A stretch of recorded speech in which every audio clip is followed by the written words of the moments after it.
Għall-Gvern Laburista l-prijorità mhijiex li tinbena skola ġdida kull sena, iżda li l-flus jintefqu fuq manutenzjoni ta' skejjel antiki.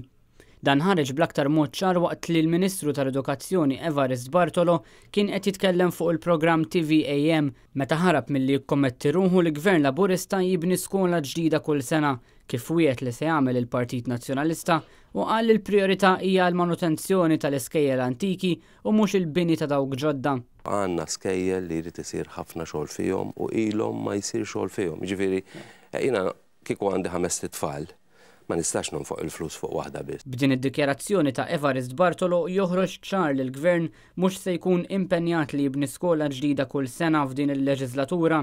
U għal dan Evarist Bartolo waħħal fil-fondazzjoni għall-iskejjel tagħha li m'għandix flus. Tajt illi tippreferi tikkonċentra fuq manutenzjoni kbira fejn hemm bżonn u forsi taqbes sena jew taqbes snejn milli timbena xi skola ġdida. Jekk trid news point intilek iżjed milli tajtek sissa, ma baqax flus fil-fondazzjoni għall-iskejjel tagħha.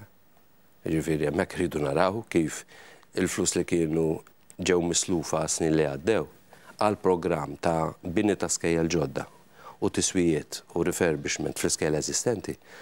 Irridu nibdew minn issa nħabblu rasna kif se nġibu flus ġodda għal ġol karus.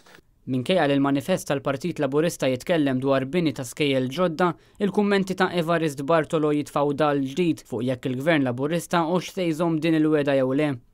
Ħadna reazzjoni tal-eks segretarju parlamentari għaż-żgħażagħ u l-Sports Clyde Pooley li fisser il-kummenti tal-Ministru tal-Edukazzjoni bħala skuża hekk kif kien hemm kollox ippjanat biex il-Fondazzjoni Skejjel tagħha tkompli tibni skola ġdida kull sena. ċerti skejjel ma jipprestawx ruhom għal tip ta' manutenzjoni kbira li tagħmilhom qed tomorrow school. L-iskejjel trid tneħħihom u bilforsi tibni oħrajn minflokhom. U jkun żbal jekk nieqfu għax inkunu qegħdin inwaqfu riforma ħesrem. Konna qed ngħidu mela numru ta' skejjel ħanibnuhom ġodda għax hekk hemm bżonn. U dawk l-iskejjel li nieqfu nużaw, konna se naridnaw kif nikkapitalizzaw fuqhom u nużaw l-istess fondi illi jistgħu jġibu dawk l-iskejjel biex minnhom anki fi prime sites ta' ċertu valur biex niffinanzjaw l-iskejjel l-oħra. Waqt l-istess programm il-Ministru tal-Edukazzjoni tefa' dubju wkoll fuq l-MCAST. Sibna li mhux se jkollna flus biżżejjed tal-MCAST. Evarist Bartolo qal li dan ġej minħabba l-ftehim kollettiv li kien sar.